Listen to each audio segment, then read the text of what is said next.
ಸುಂಕುತ್ಕಟ್ಟೆಯಿಂದ ಬಂದಿರೋದು. ನಾವು ಸ್ವಲ್ಪ ಬಡಸ್ಥಾನದಲ್ಲೇ ಇದ್ದು ಈ ಸ್ವಾಮಿಗಳನ್ನ ಬಂದು ನೋಡಿದಾಗ ಈ ಥರ ಬನ್ನಿ ನಮ್ಮ ದೇವಸ್ಥಾನಕ್ಕೆ ಬನ್ನಿ, ನಿಮ್ಮ ಕಷ್ಟಗಳನ್ನೆಲ್ಲ ಪರಿಹಾರ ಮಾಡ್ಕೊತೀವಿ ಅಂತ ಸತ್ಯ ಶನೇಶ್ವರ ಸ್ವಾಮಿ ಸತ್ಯವಾದ ನಂಬಿದ್ದೀನಿ. ಅದು ನೀವು ಎಡಗಡೆಯಿಂದ ನೋಡಿ ಒಂಥರ ಅವತಾರ ಕಾಣ್ತಾರೆ, ಬಲಗಡೆಯಿಂದ ನೋಡಿ ಒಂಥರ ಅವತಾರ ಕಾಣ್ತಾರೆ. ನಾವು ನೆನ್ಕೊಂಡಿದ್ದು ಸತ್ಯವಾಗುತ್ತೆ. ನಾವು ಅದಕ್ಕೋಸ್ಕರ ಪ್ರತಿ ಶನಿವಾರ ಭಗವಂತ ದೇವಸ್ಥಾನ ಬಂದು ದರ್ಶನ ಮಾಡ್ಕೊಂಡು ನಮ್ಮ ಕಷ್ಟವನ್ನು ಕೇಳ್ಕೊಳ್ತೀವಿ. ವಿತಿನ್ ಒಂದು 3 months ಒಳಗೆ ನಾನು ಅನ್ಕೊಂಡು ಇದಕ್ಕೆ ಡೆಫಿನೆಟ್ಲಿ ಆಗ್ತೀವಿ. ಎಷ್ಟು ವರ್ಷದಿಂದ ಬರ್ತಿದ್ದೀರಿ ಸರ್? ನಾನು ಸುಮಾರು ಒಂದು 7-8 ವರ್ಷದಿಂದ ಅದು ಇನ್ನೂ ಚಿಕ್ಕದು ಹಳೆ ಗುಡಿ ಇದ್ದಾಗಿದ್ದನ್ನು ಗೊತ್ತಾಯಿದೆ.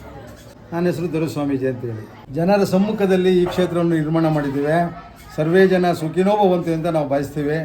ಅದರಲ್ಲಿ ನನಗೆ ಹೆಚ್ಚಿನ ರೀತಿಯಲ್ಲಿ ಜನ ಸಮುದಾಯ ಸಹಾಯ ಮಾಡಿ ಈ ರಾಜಗೋಪುರ ನಿರ್ಮಾಣವನ್ನು ಮಾಡಿದ್ದಾರೆ.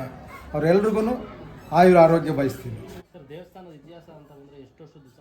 ಇದನ್ನು ದೇವಸ್ಥಾನ ಇತಿಹಾಸ ಬಲ್ಲವರಿಲ್ಲ. ದೇವಸ್ಥಾನದ ಪಾಯದಿಂದಲೂ ಕೂಡ ಗೋಪುರದವರೆಗೂ ನಾವೇ ನಿರ್ಮಾಣ ಮಾಡಿದ್ವಿ ಅಂತ ಹೇಳಕ್ಕೆ ಬಯಸ್ತೀನಿ.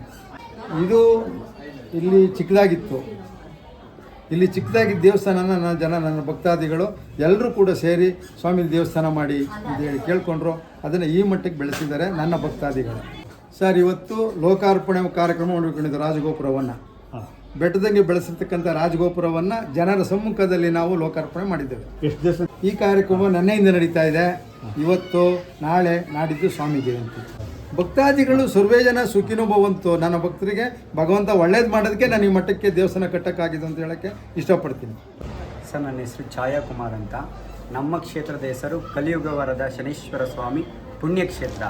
ಇದಿರುವುದು ಶ್ರೀ ಕ್ಷೇತ್ರ ಚಾಮುಂಡಿನಗರ, ಗಿರಿನಗರ, ಹೊಸಕೆರಳ್ಳಿ ಮಧ್ಯಭಾಗದಲ್ಲಿ.